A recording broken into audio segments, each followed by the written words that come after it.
Love, pauwi na ako. Ito nangyari sa araw ko.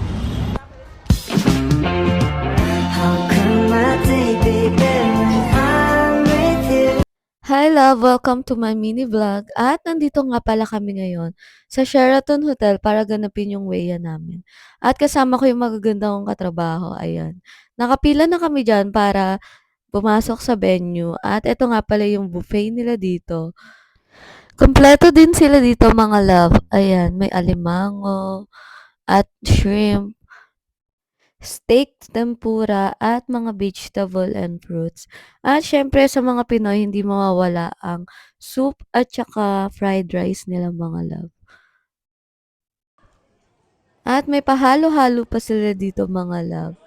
At sa mga manginginom dyan, may champagne and wine din sila. 1,000 plus per person din sila dito if magwo-walk-in kayo. Ayan, kukuha lang din kami dito ng pagkain namin. Ayan yung kinuha kong mga pagkain, love. Kain na tayo. Masarap to kung may tempura.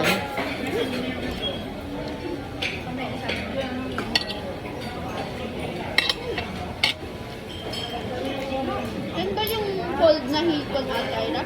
Hindi, ano? Ano Tyra? Hindi mo nakita? Malamig na kita. Meron pa na te.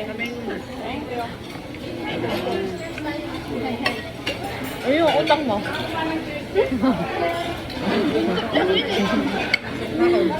Utang niya, tempura. At itatry namin dito yung wine para feeling social ka, love. Pero hindi talaga kaya, love. Grabe. Hindi ko talaga gusto yung lasa nito.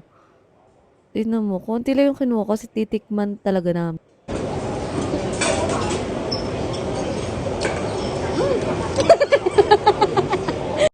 After namin kumain mga love, dito naman tayo sa dessert.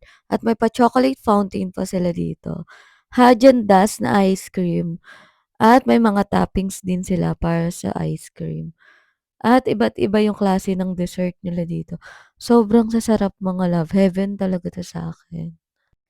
Ayan, kumuha lang din ako sa chocolate fountain kasi favorite ko talaga yung marshmallow. At ayan yung mga dessert nila, 'di ba? Sobrang sasarap. Nakikita ko palang nagugutom ulit ako.